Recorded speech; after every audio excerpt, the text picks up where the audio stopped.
citer Owonam Fege. Vous êtes l'auteur du livre « Les ressources naturelles dans les conflits armés en République démocratique du Congo », paru à l'Harmattan dans la collection Défense, stratégie et relations internationales. Donc pourquoi avoir choisi ce sujet? Qu'est-ce qui vous a amené à écrire sur les ressources naturelles dans les conflits armés en RDC?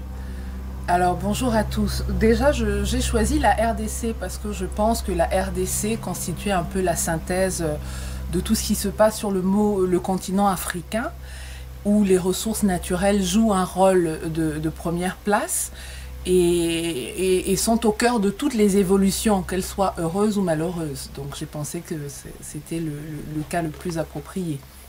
Donc, quels sont les exemples de ressources naturelles que vous explorez? Alors je fais un inventaire assez exhaustif de toutes les ressources naturelles au Congo, comme le coltan, le cobalt, le diamant, l'or, en insistant sur celles qui ont eu un rôle particulier dans la conflictualité congolaise. Donc, quel est ce rôle? Alors, en fait, mon propos, c'est de dire qu'en fait, on a souvent parlé des ressources naturelles comme une malédiction.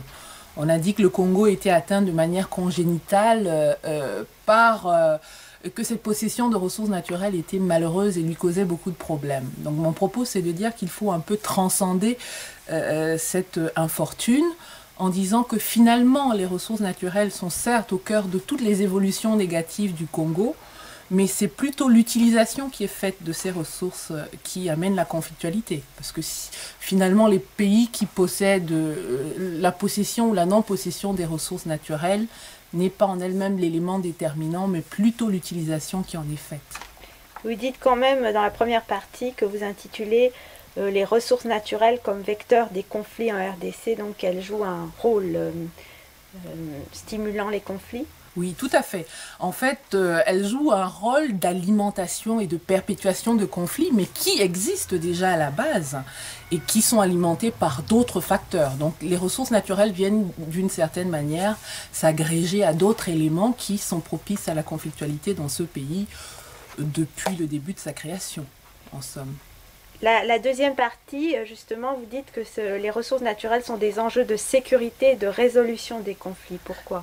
En réalité, ma deuxième partie est presque un vœu pieux parce que justement, après avoir démontré que les ressources naturelles étaient au cœur de la conflictualité congolaise, je m'étais attendue à ce que ces ressources naturelles fassent partie du processus de résolution du conflit. Mais après une analyse, un examen soutenu, je me suis rendu compte que les ressources naturelles ont été plutôt ignorées dans le processus de règlement du conflit en RDC. Dans les annexes, il y a une chronologie. Pouvez-vous nous décrire un peu les dates essentielles? Alors, les dates essentielles, c'est déjà 1885. C'est le congrès de Berlin qui est quand même à l'origine de ce qui causera un peu le désastre du Congo, c'est-à-dire le partage des frontières, l'intangibilité. Et l'autre date majeure, c'est la date de l'indépendance, en juin 1960, avec toutes les crises que cela entraîne, notamment les mouvements rebelles, le lumumbisme qui a marqué la nation.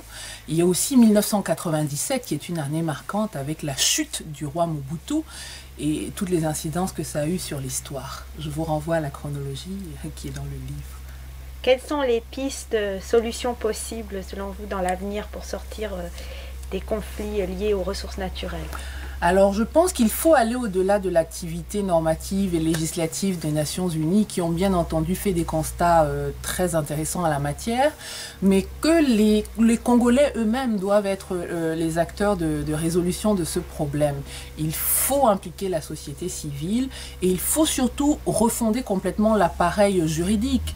La constitution du Congo est muette sur ces questions-là. Le code minier est encore à améliorer. Donc le premier travail qui doit être fait, c'est un travail quand même normatif et législatif. Après viendra un travail opérationnel qui peut être fait avec l'action de la société civile, à mon sens. Quel est votre parcours? Alors, je suis enseignante à l'université de Yaoundé 2, où j'enseigne le droit international après avoir enseigné pendant de nombreuses années à Paris comme chargée de cours. Donc je suis juriste et je travaille aussi auprès du PNUD en Somalie où j'ai passé une année dans un programme d'accès à la justice. Donc je suis ce que j'appellerais une juriste enseignante polyvalente. Voilà. Enfin, à qui s'adresse le livre?